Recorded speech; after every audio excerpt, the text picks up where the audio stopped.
Hi, I'm Sonal Patel with Power Magazine, and I'm here with Tom Quinlan, who is CEO and Vice President of Yokogawa. So, so Tom, I wonder if we could just have a little bit of a conversation about Yokogawa, and we're looking at kind of a shift in the engineering, procurement, and construction business at this point. So, would you describe a little bit about what is the EPC business that you guys are develop or have been nurturing, and how have you seen it change over the last 5 years? We have put together an organization that just focuses on the EPCs as a whole. And that has benefited us substantially, but we have seen a major shift in how they approach the business. Yeah. They're short on manpower.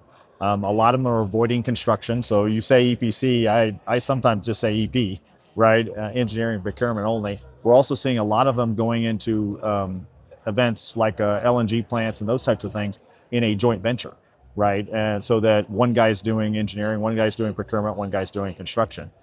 Even to the point now with some of these power plant efforts, there's a joint venture between the EPC, the turbine manufacturer, and the Hersig return unit, right? So all of them involved in that type of effort. So it has forced us to, one, get closer to those companies from an engineering procurement standpoint, Yeah. and two, to do a lot more of the engineering work up front, right? So they'll send us a spec, but it is nowhere near prepared. And so we're coming back and asking them a lot of questions. They want things quickly. We say, listen, if you don't provide it to us up front, there's going to be an additional cost to change that later. So we're having to work through that with them and almost be, we've added people technically just to support EPC efforts. And then I think what we've seen from a need standpoint is because of that lack of manpower, they prefer for us to provide a MIB or a master instrument vendor or a MAC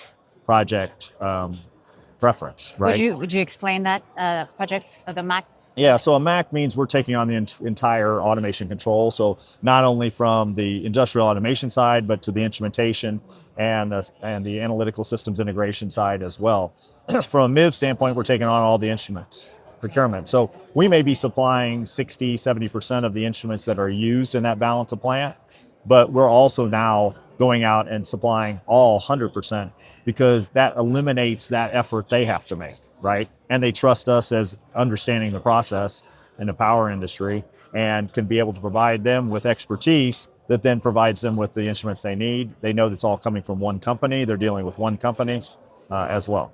So the procurement part, have you had any definitive changes over the last few years, given that We've added a ton of people in that area because of the efforts that are required.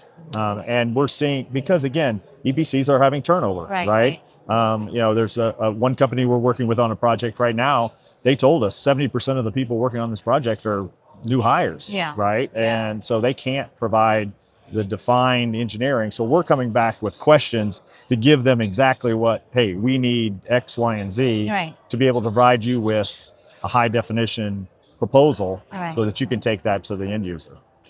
And in terms of any kind of innovation that you guys are pushing to improve schedule and to keep to schedule and maybe improve cost efficiency? Oh, yeah. So we put in some project management software and capabilities that allows us to, when we meet with EPC on a regular basis, we are literally showing them everything, right? And outlines even the third-party items, because if we're acting as the master instrument vendor, we're providing them all that information up front. They see a very detailed schedule, and it's available to them because we can link them in and they can see it at any time. So any update we make to it, they can see that up.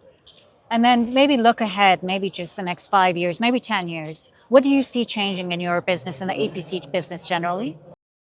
I think that, again, it's the project effort, right? So where are the EPCs going to focus their time and effort, right? Because if the growth continues and that growth now turns and there's advances in other industries like chemical or oil and gas type of thing, where do these companies turn, right? I think we're seeing the power industry make them make a decision. And some of them are wanting to get into the data center side as well, right? So they're going to have to make defined decisions as an organization, which direction they're going.